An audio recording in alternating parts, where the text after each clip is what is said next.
Hello friends, आपका स्वागत है मेरे YouTube channel build your base में। आज हम CGPDTM बायोकेमिस्ट्री के मेंस के एग्जाम के टॉपिक को डिस्कस कर रहे हैं। आज जो टॉपिक हम पढ़ने जा रहे हैं वो है न्यूक्लिक एसिड। न्यूक्लिक एसिड के बारे में हम आज सारा डिस्कस करेंगे और उसके बारे में जितने बेसिक पॉइंट्स हैं वो हम सारे आज पढ़ेंगे। अगर आप मेरे चैनल पर नए हैं तो प्लीज़ मेरे चैनल को सब्सक्राइब करें और अगर आपको ये वीडियो अच्छी लगी तो लाइक शेयर ज़रूर करिए। न्यूक्लिक एसिड क्या होते हैं? ये ना मैक्रोमोलिक्यूल्स होते हैं जो कि न्यूक्लियोटाइड्स से मिलकर बने होते हैं। ठीक है, इसमें जो दो नेचुरल एक्रिंग वैरायटियाँ पाई जाती हैं वो होती है deoxy ribo nucleic acid DNA और राइबो न्यूक्लिक एसिड RNA। इन ये क्या होता है ना, इनका जो बेसिक रोल होता है ना वो ये होता है कि जैसे कि कोई भी आपकी स्पेसिफिक करेक्टरिस्टिक्स है ना उनसे एक जनरेशन से दूसरे जनरेशन में पहुंचाना। लाइक सपोज अगर आपके पेरेंट्स की आईज ब्राउन हैं या आपके पेरेंट्स के हेयर्स में कुछ डिफरेंट कलर है, ब्राउन है, ब्लैक है, तो वो जेनेटिक्स करेक्टर्स को एक जनरेशन से दूसरे जनरेशन पहुंचाने का काम जो होता है वो DNA और RNA की वजह से होता है। मतलब जो हमारे यूकैरियोट्स होते हैं उनमें मोस्टली हमारा जो जेनेटिक मटेरियल होता है वो DNA होता है। ठीक है, और जो ये न्यूक्लिक एसिड होता है ना इसको हम पॉलीन्यूक्लियोटाइड्स भी कहते हैं। मतलब कभी कभी कुछ केसेस में हम इसे पॉलीन्यूक्लियोटाइड कह लेते हैं। ठीक है, next, deoxy ribo nucleic acid DNA सबसे पहले 1869 में स्विस बायोकेमिस्ट हैं फ्रेडरिच मैशर, उन्होंने इसे डिस्कवर किया था। मतलब उन्होंने ऐसा प्लान नहीं किया था DNA को, लेकिन उन्होंने क्या किया कि जो वाइट ब्लड सेल्स होती है ना उसमें उसमें वो उसके जो पर्स था ना उसको वो कुछ रिसर्च कर रहे थे। तो वो जब रिसर्च कर रहे थे तो उनके एक्सपेरिमेंट के दौरान उन्हें एक न्यूक्लियाई मिला। मतलब उस टाइम पे उन्होंने न्यूक्लिक एसिड को एज अ नेम दिया न्यूक्लियाई। ठीक है, बाद में जाकर बहुत सारे साइंटिस्ट ने फ्यूचर में डिस्कवरी की, बहुत सारे जैसे ये हैं कि उस टाइम पे ये जेनेटिक मटेरियल नहीं था, लेकिन जब Frederick Griffith, Oswald Avery, Colin MacLeod and Maclyn McCarty के एक्सपेरिमेंट्स हुए उसके बाद जाकर ये क्या कहते हैं जेनेटिक मटेरियल डिसाइड हुआ। मतलब उसके बाद इसे लोगों ने बिलीव करना शुरू कर दिया कि हाँ DNA हमारा एक जेनेटिक मटेरियल है। वैसे ही जैसे देखोगे 1928 में क्या था कि जब ग्रिफिथ ने अपना एक एक्सपेरिमेंट शो किया लिविंग सेल्स पर, उन्होंने बताया था कि जैसे ट्रांसफॉर्म करा रहे थे कि वो जैसे हीट किल सेल्स होते हैं माउस के, वो ट्रांसफर करा रहे थे दूसरे इसमें। तो उन्होंने देखा कि जो ट्रांसफॉर्म हुए दूसरे में वो परमानेंट चेंज हो जा रहे हैं, जेनेटिक मेकअप हो रहा है रिसेप्टिव सेल में। कई बार ऐसा होता है कि अगर आप एक सेल को दूसरे सेल में डाल रहे हो तो वो इफेक्ट करता है, लेकिन अगर आप उसे किल करके डाल रहे हो देन वो स्टिल दूसरी सेल में जाके ट्रांसफॉर्मेशन कर रहा है, यानी कि वो दूसरी सेल को वहां जाकर अपनी सेल को दोबारा रिवाइव करके दोबारा से वो वही सेम फंक्शन कर रहा है। तो ये चीज़ ग्रिफिथ ने अपने एक्सपेरिमेंट में प्रूफ की। लेटर बाद में क्या था कि एल्फ्रेड हर्शी हैं और मार्था चेस ने DNA को कंफर्म किया कि जेनेटिक मटेरियल, तो उनके एक्सपेरिमेंट से ये कंफर्म हुआ। अब एक्चुअली क्या है ना, ये बहुत बड़ा डाटा है और ये सिर्फ इस लेक्चर में कवर नहीं हो सकता, इसलिए मैंने ना अभी सिर्फ आपको ऊपर ऊपर से थोड़ा थोड़ा बताया है। मैं ना कोशिश करूंगी कि आपके लिए पूरा DNA और पूरा RNA एक अच्छा डिटेल के साथ, मतलब एक एक्सपेरिमेंट्स के साथ सारा आपको एक ही लेक्चर में पढ़ा दूं, उसको मैं इसके बाद लाने की कोशिश करूंगी। Next, chemical characteristic of DNA। Basically हमारा जो DNA होता है ना उसमें क्या कहते हैं पेंटोज शुगर्स प्रेजेंट होती है, फास्फोरिक एसिड प्रेजेंट होता है और साइक्लिक बेस होते हैं जैसे कि ये adenine, guanine, cytosine and thymine के। और उसके अलावा इसमें नाइट्रोजन प्रेजेंट होती है। ठीक है, और इसमें जो ये होता है ना शुगर मेजॉरिटी जो प्रेजेंट होता है वो होता है बीटा, और इसमें जो शुगर प्रेजेंट होती है वो होता है बीटा D2 डीऑक्सीराइबोस। इसी की वजह से इसे DNA बोला जाता है, लाइक डीऑक्सीराइबोस न्यूक्लिक एसिड। ठीक है, ये जो साइक्लिक बेस होते हैं ना, ये मैं अभी बताया कि वो adenine, guanine, cytosine and thymine होते हैं। थायमीन, अगर आप थायमीन को रिप्लेस कर दोगे यूरासिल के साथ तो ये हमारा DNA क्या कहते हैं RNA में कन्वर्ट हो जाता है। ठीक है, बेसिकली जो RNA में हमारा थायमीन प्रेजेंट ना होके यूरासिल प्रेजेंट होता है। ये बहुत बेसिक सा है और कंफ्यूज ना होना इस चीज़ पे कभी भी, ठीक है। नेक्स्ट है, क्या होता है कि ये बेस होते हैं और इनका जो अरेंजमेंट होता है ना डीएनए के मॉलिक्यूल्स में, ये बहुत इंपॉर्टेंट रोल प्ले करता है। लाइक अगर इनका अरेंजमेंट चेंज हो गया तो वो डीएनए उसका जो स्पेसिफिक क्वालिटी है वो बदल सकती है। और यही ये जो अरेंजमेंट होता है, इस अरेंजमेंट के ही बेसिस पे ये एक जनरेशन से दूसरी जनरेशन में सेम करेक्टरिस्टिक्स पहुंचाने का काम करता है, ठीक है। और जो हमारा डीएनए होता है ना, ये एक डबल हेलिकल स्ट्रक्चर होता है जो एक दूसरे के कॉम्प्लीमेंट्री होते हैं। कुछ डीएनए स्ट्रक्चर जैसे आप यहाँ पे देख सकते हैं कि हमारा ये क्या है, ये डबल हेलिकल स्ट्रक्चर है, ठीक है। ये यहाँ पे हमारा फास्फेट ग्रुप अटैच है और यहाँ पे हमारा बेसिस अटैच है। बेसिस लाइक जैसे एडेनिन, ग्वानिन, साइटोसिन, थाइमिन, ये सब हमारे यहाँ पे अटैच है। और ये है हमारी डीऑक्सीराइबोस शुगर, ठीक है।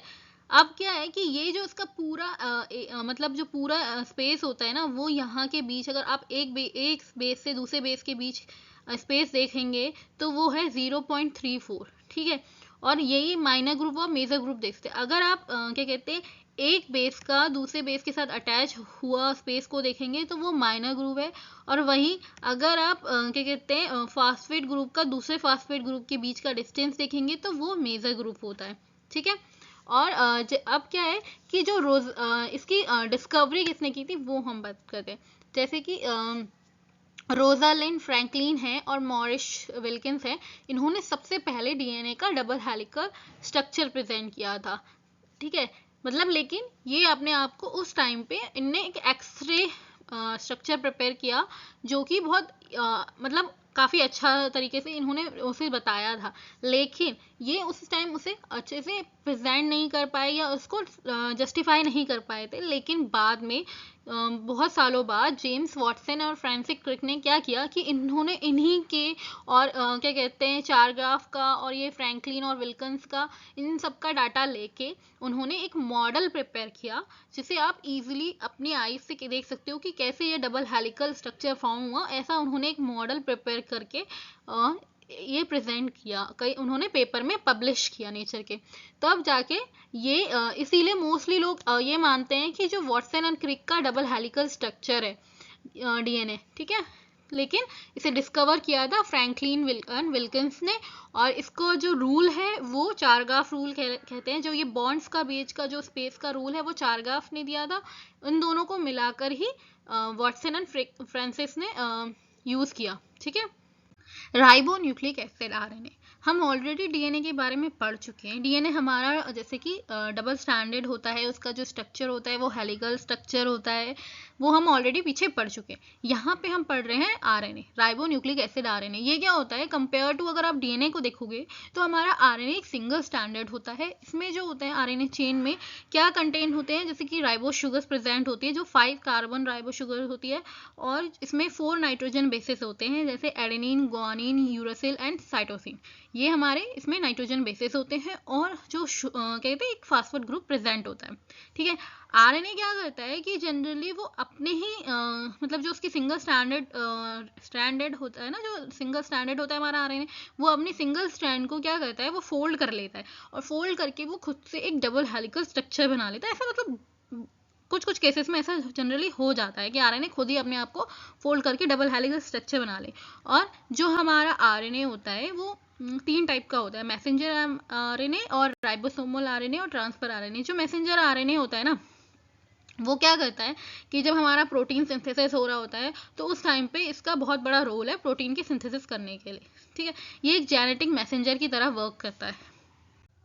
आरएनए स्ट्रक्चर, मैंने आपको ऑलरेडी बता दिया कि आरएनए क्या होता है, आरएनए में कौन से हेलिकल मतलब सिंगल स्टैंडर्ड होता है, कितने बेसिस पाए जाते हैं, फॉस्फेट ग्रुप पाया जाता है, वो ऑलरेडी मैं आपको बेसिस बता चुकी हूँ, ठीक है। यहाँ पे मैं हम थोड़ा सा डिस्कस करेंगे एमआरएनए के बारे में। एमआरएनए जो मैंने आपको बताया कि हमारी बॉडी का मेन अगर आप आरएनए इसमें देखेंगे तो मेन हमारी बॉडी में जो फंक्शन करता है, सबसे ज़्यादा फंक्शन इंपॉर्टेंट रोल है वो मैसेंजर आरएनए का है, ठीक है।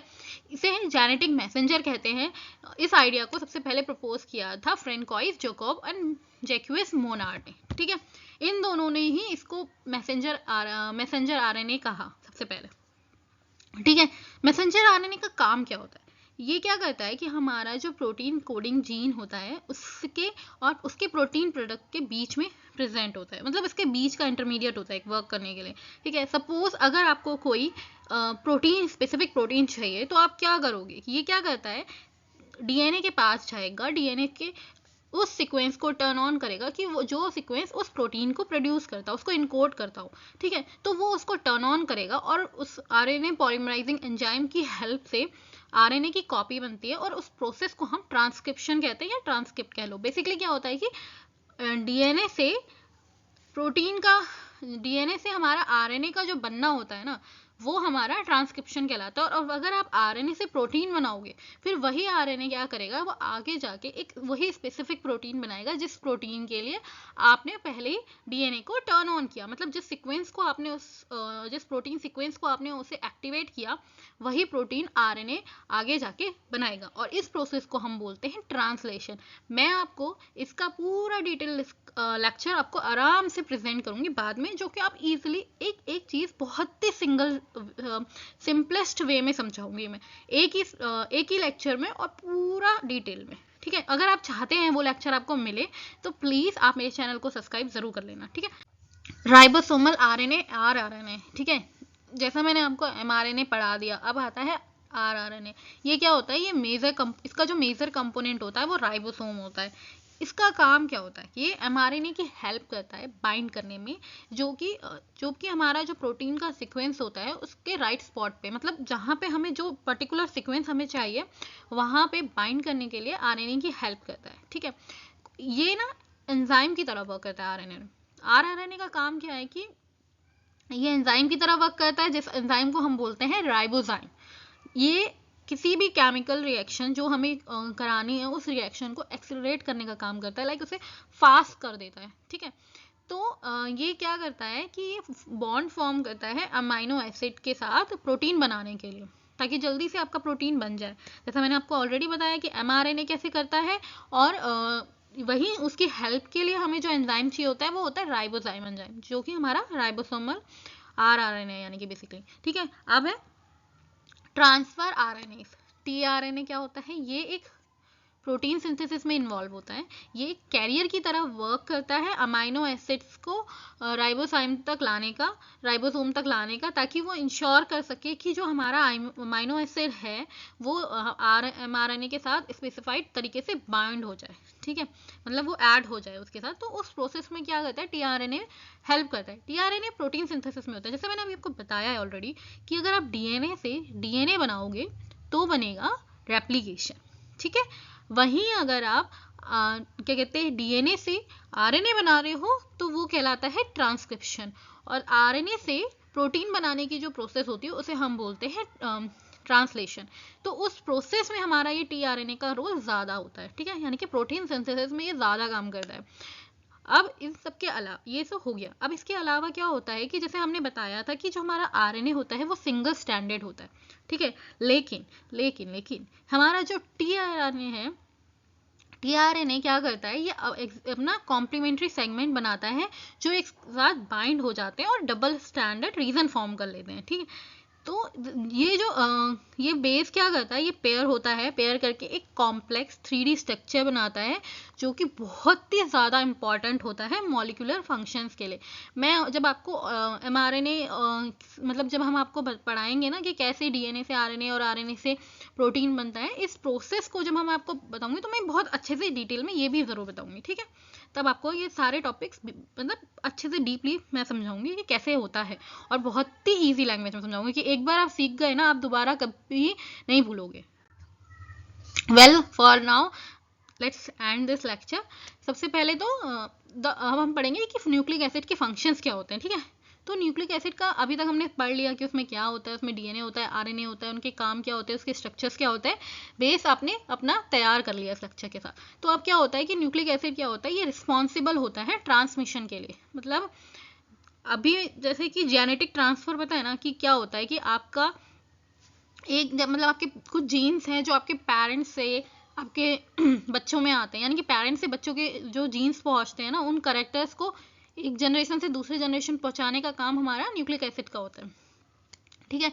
मतलब ये इसके अंदर हमारा डीएनए आरएनए सब प्रेजेंट होता है, ठीक है। तो बेसिकली ये न्यूक्लिक एसिड ही है जो सारा काम करता है, ठीक। अब क्या होता है कि ये प्रोटीन के सिंथेसिस में भी काम होता है हमारा, क्योंकि हमारी बॉडी में प्रोटीन सिंथेसिस कर रहा है। और सबसे इम्पॉर्टेंट, अगर आप इसका क्लिनिकली एग्जाम्पल अगर आपसे पूछा जाए कि आखिर न्यूक्लिक एसिड का क्या काम है, तो आप बोल सकते हो कि इसका काम डीएनए फिंगरप्रिंटिंग में भी होता है। आपने बहुत सारे टीवीज और शोज में देखा होगा कि फिंगरप्रिंटिंग क्या होता है कि लाइक अगर आपको पैटर्नल टेस्ट कराना है कि आप अपने माँ बाप के बच्चे हो या नहीं हो, या आपका बच्चा आपका है या नहीं, मतलब और बहुत सारे केसेस में यूज होता है कि लाइक फिंगरप्रिंटिंग में चेक करने के लिए कि आप फॉरेंसिक्स हैं, मतलब कौन है, मतलब आपके हैंड से आपके थंब प्रिंट से पता कर सकते हैं कि आप वो पर्सन कौन सा है। तो ये सारी चीजें हमारी डीएनए फिंगरप्रिंटिंग की हेल्प से होती है, ठीक है।